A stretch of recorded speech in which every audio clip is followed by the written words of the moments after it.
Bismillahirrahmanirrahim. Assalamualaikum warahmatullahi wabarakatuh. Alhamdulillah, alhamdulillahirabbil alamin. Assalatu wassalamu ala asrofil anbiya'i wal mursalin wa ala alihi wa sahbihi rasulillahi ajmain, amma ba'du.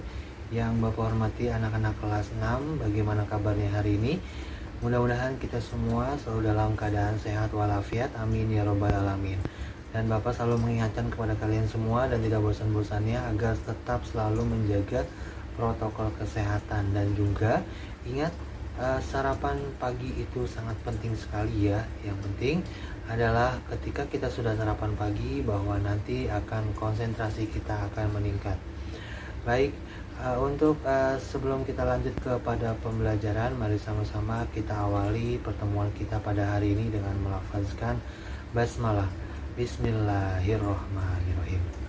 Baik, pada pertemuan kali ini kita akan membahas atau belajar tentang PKN ya, yaitu melanjutkan materi kita pada pertemuan minggu lalu. Nah, materi pada minggu lalu sudah Bapak tugaskan juga. Untuk tugasnya nanti Bapak harapkan kalian semua sudah mengerjakan dan nanti kita akan koreksi ya. Dan nanti kalian juga akan mengonfirmasi nilai yang setelah dikoreksinya. Dan pada pertemuan kali ini kita akan melanjutkan materinya, yaitu tentang kerjasama ya. Jadi apa sih kerjasama itu? Ada yang tahu tidak apa itu kerjasama? Nah, kerjasama itu adalah suatu usaha ya yang dilakukan secara bersama ataupun secara kelompok ya, yang bertujuan itu untuk mencapai tujuan bersama ya. Sehingga ketika kita lakukan kegiatan itu secara bersama, maka kita akan mendapat tujuannya itu pun harus sama dan juga hasilnya pun akan cepat selesai. Nah, kalau misalkan Bapak contohkan dari lomba 17 Agustus, yaitu panjat pinang ya. Nah ya, nah ketika panjat pinang itu antara satu dengan satu dia kan berkelompok kerjanya ya. Nah, di antara kelompok tersebut ada yang berbeda-beda, ada yang berbeda dari RT-nya, ada yang berbeda dari sukunya, ada yang berbeda dari pekerjaannya ya. Tapi mereka sama, yaitu ingin mencapai tujuan bersama, yaitu ingin mendapatkan hadiah yang ada di atas panjat pinang tersebut ya. Nah, begitupun dengan bangsa Indonesia ya. Bangsa Indonesia juga terdiri dari berbagai suku bangsa ya. Namun bangsa Indonesia mempunyai tujuan juga yang sama, yaitu adalah menciptakan masyarakat yang adil dan makmur. Nah, itu adalah bagian dari kerjasama, dan Bapak harapkan kalian harus memiliki nilai yang namanya kerjasama seperti itu ya. Nah, dari sinilah kita mengerti arti pentingnya persatuan. Dengan persatuan kita bisa kuat ya. Dari kerjasama tersebut pastinya menimbulkan yang namanya persatuan. Dengan persatuan dan kerjasama kita bisa mencapai tujuan ya. Ini sesuai dengan peribahasa ya. Kamu pasti juga sudah tahu peribahasa ini ya. Bersatu kita teguh, bercerai kita runtuh ya. Bangsa Indonesia juga bisa kuat dan jaya jika bersatu. Namun jika tidak bersatu kita akan lemah ya. Nah, contohnya kan ketika negara kita ini sudah merdeka, itu semua hasil dari kerjasama dan juga persatuan negara Indonesia. Lalu juga ada semboyan negara kita, yaitu apa? Bhinneka Tunggal Ika ya. Nah, kita bisa menemukan semboyan ini pada kaki burung Garuda. Lalu Bhinneka Tunggal Ika ini adalah semboyan negara kita, yaitu artinya apa? Berbeda-beda namun tetap satu ya. Semboyan ini sesuai dengan keadaan bangsa Indonesia, yaitu bangsa Indonesia terdiri dari berbagai macam suku bangsa. Akan tetapi bangsa Indonesia merupakan satu kesatuan ya. Gitu. Nah, itu adalah kerjasama, pengertian dari kerjasama ya. Jadi dengan kerjasama ini kita semua bisa merasakan pekerjaan secara bersama-sama dengan tujuan yang sama, dan hasilnya pun kita capai secara sempurna ya dengan hasil kerjasama tersebut.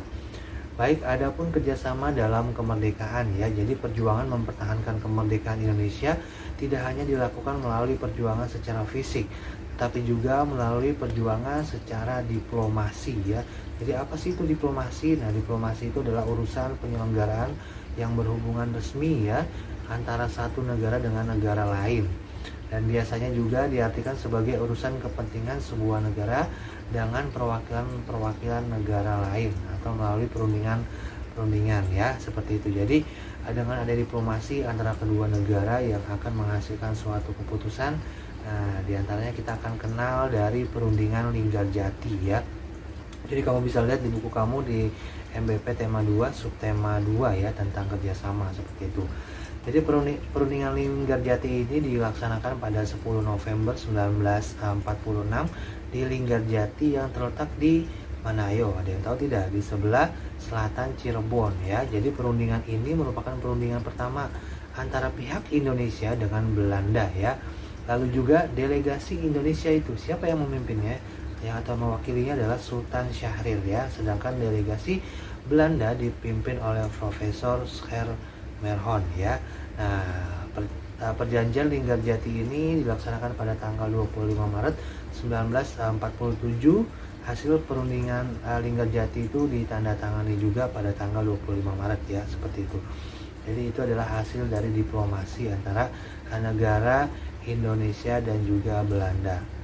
Lalu selain dari perundingan Linggarjati, ada juga tentang perundingan Renville ya, atau perjanjian Renville. Nah, perjanjian Renville ini setelah dimulai gencatan senjata pada 4 Agustus 1947, kemudian membentuk KTN atau Komisi Tiga Negara ya, yang bertujuan untuk membantu menyelesaikan perang antara Belanda dan Indonesia.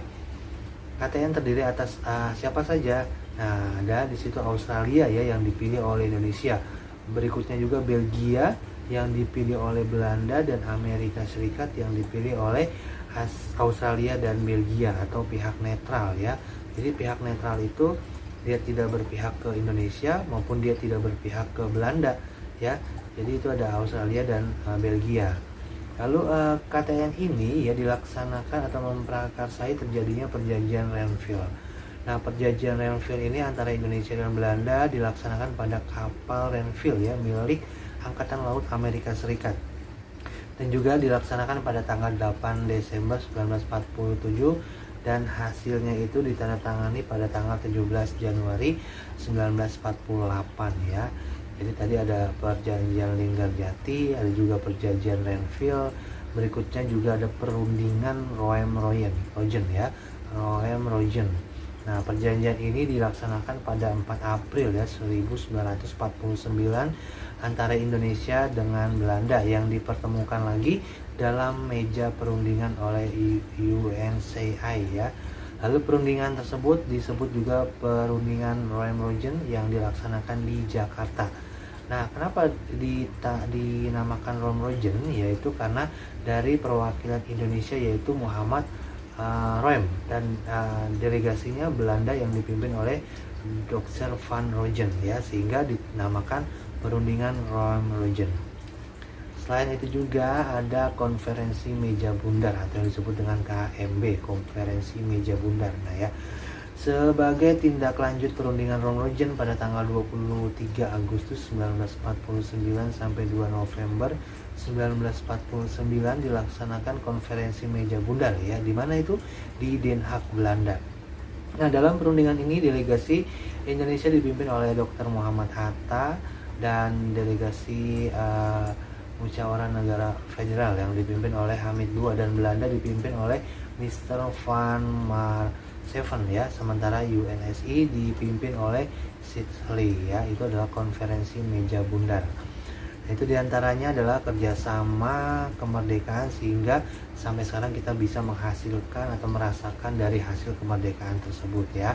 Itu adalah materi yang kita pelajari pada tema 2 subtema 2. Lalu tugasnya untuk materi ini sudah disampaikan pada minggu lalu.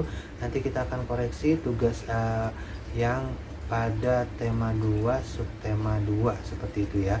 Namun sebelum itu kita akan berlanjut lagi kepada materi di tema 2 subtema 3 tentang makna persatuan dan kesatuan. Nah, proklamasi kemerdekaan Indonesia pada tanggal 17 Agustus 1945 menandakan lahirnya bangsa Indonesia dan menjadi ikrar bersatunya seluruh rakyat dan naungan antara negara yaitu Indonesia ya. Lalu rakyat Indonesia bersatu dalam memproklamirkan kemerdekaan negara Indonesia. Lalu bersatu dalam perbedaan yang merupakan landasan dari persatuan sudah menjadi tatanan kehidupan masyarakat Indonesia sejak dahulu ya. Lalu persatuan dan kesatuan berasal dari kata apa? Kata yang utuh dan tidak terpecah belah. Lalu persatuan dan kesatuan berarti bersatu dalam keberagaman, yang kita ketahui bahwa Indonesia itu terdiri dari keberagaman ya. Lalu juga persatuan dan kesatuan bangsa berarti bersatunya seluruh rakyat yang terdiri atas suku, bangsa, budaya, dan agama sebagai satu bangsa, yaitu Indonesia.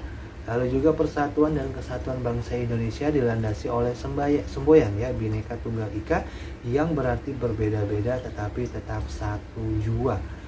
Perbedaan tidak menghalangi persatuan. Dengan persatuan ya, dengan bersatu kita dapat melakukan hal yang banyak. Lalu persatuan sangat dibutuhkan untuk mencapai tujuan, karena kita dengan memiliki tujuan bersama, kita itu intinya harus bersatu ya, menyamakan konsep seperti itu. Lalu juga persatuan dan kesatuan bangsa dimulai dari lingkungan terkecil, yaitu apa? Lingkungan keluarga, lingkungan sekolah, masyarakat, dan juga negara ya. Dengan mulai menerapkan hidup rukun antara sesama, karena hidup rukun itu sangat penting sekali ya untuk mempererat hubungan kita antara sesama manusia. Lalu juga menjaga kerukunan di lingkungan tempat tinggal kita merupakan tugas setiap warga. Artinya semua itu harus memiliki yang namanya kerukunan ya dalam dirinya sendiri ya, seperti itu. Karena apa? Karena hidup rukun itu sangatlah penting sekali ya, terutama bagi lingkungan sekitar kita. Berikutnya arti penting persatuan dan kesatuan diantaranya mempererat hubungan dengan keluarga dan teman-teman ya. Jadi ketika kita memiliki nilai persatuan dan kesatuan, kita bisa mempererat hubungan antara keluarga dekat kita, keluarga besar kita ya, dan juga teman-teman kita, seperti itu. Berikutnya menjadi pribadi dengan tentram ya, dengan kita bisa memiliki nilai persatuan dan kesatuan, kita kalau mau kemana-mana kita aman rasanya ya, tentram, tidak merasa terancam seperti itu. Kalau kita punya banyak musuh, nah itu bedanya ya, kita kalau kemana-mana kita nanti gelisah dan sebagainya. Berikutnya mewujudkan hidup masyarakat yang tentram dan damai, lalu memperkuat rasa kekeluargaan, memperkuat silaturahmi, lalu menghilangkan konflik antara warga masyarakat. Nah itu adalah nilai-nilai atau arti penting persatuan dan kesatuan. Berikutnya, jika kesatuan dan persatuan tidak terwujud, maka akan menyebabkan dampak buruk ya, terutama bagi kehidupan masyarakat Indonesia. Nah diantaranya apa? Yang pasti akan menimbulkan permusuhan, lalu juga kehidupan bermasyarakat terpecah belah, lalu juga kedamaian dan ketentraman hilang ya. Nah itu ketika tidak menerapkan atau terwujudnya persatuan dan kesatuan bagi masyarakat Indonesia, itu sangat bahaya sekali ya. Nah ya. Lalu berikutnya perilaku yang bertentangan dengan nilai persatuan dan kesatuan, diantaranya ini yang tidak boleh dilakukan yaitu tawuran ya. Itu sangat dilarang sekali, dan juga berselisih dengan tetangga, lalu membeda-bedakan orang berdasarkan suku, agama, ras, dan antar golongan. Itu pun tidak boleh dilakukan ketika kita berada pada lingkungan masyarakat dan tidak menerapkan nilai persatuan dan kesatuan. Baik, itu adalah materi di subtema 3 ya, di tema 2. Nah setelah ini silakan kamu kerjakan tugasnya, yaitu mengerjakan tugas dari level 1 di subtema 3, kalau tidak salah halaman 103 ya, 100-an ya. Nanti kamu lihat di sana di bukunya, dilihat di daftar isinya ya. Kamu kerjakan yang bagian A-nya saja. Nanti minggu depan pertemuan selanjutnya kita akan koreksi ya bersama-sama, dan juga kita akan koreksi juga yang subtema 2-nya ya, tugas pada minggu lalu. Nah berhubung hari ini Bapak tidak bisa menemani kalian pembelajaran dalam Zoom, maka akan Bapak buatkan video ini ya, sehingga tetap kita belajar. Dan juga untuk tugasnya jangan lupa ya, halaman 100 sekian kamu lihat di buku kamu di tema 2 ya, subtema 3 tentang makna persatuan dan kesatuan. Nah setelah ini pertemuan berikutnya juga ya, minggu depan Setelah kita nanti koreksi subtema 2, kita koreksi subtema 3, kita akan berlanjut kepada ulangan harian PKN yang ketiga. Ulangan harian PKN yang kedua ya. Nah, ulangan harian PKN yang kedua ini akan dilaksanakan berarti pada hari Kamis ya, tanggal 9 September 2021. Jadi pertemuan selanjutnya, pertemuan minggu depan, setelah kita mengoreksi subtema 2 dan subtema 3, kita akan berlanjut ke ulangan harian ke 2 PKN, yaitu hari Kamis depan tanggal 9 September 2021 dengan materi yang ada di tema 2 ya, subtema 1, subtema 2 dan subtema 3. Subtema 1 itu adalah tentang persatuan dan kesatuan, subtema 2 tentang kerjasama ya, subtema 3 tentang makna persatuan dan kesatuan. Jadi materinya bisa kamu lihat pada tema 2 mata pelajaran PKN ya. Baik, untuk pertemuan kita pada kesempatan kali ini sampai di sini. Mudah-mudahan kita semua selalu dalam keadaan sehat walafiat. Jangan lupa untuk tugasnya dan juga kamu mempersiapkan ulangan harian pada Kamis depan ya, seperti itu. Mari sama-sama kita lafazkan hamdalah, alhamdulillahirobbilalamin. Terima kasih anak-anak kelas 6. Mudah-mudahan kita semua selalu dalam keadaan sehat walafiat. Amin ya robbal alamin. Kurang lebihnya mohon maaf. Wabillahi taufiq wal hidayah. Assalamualaikum warahmatullahi wabarakatuh.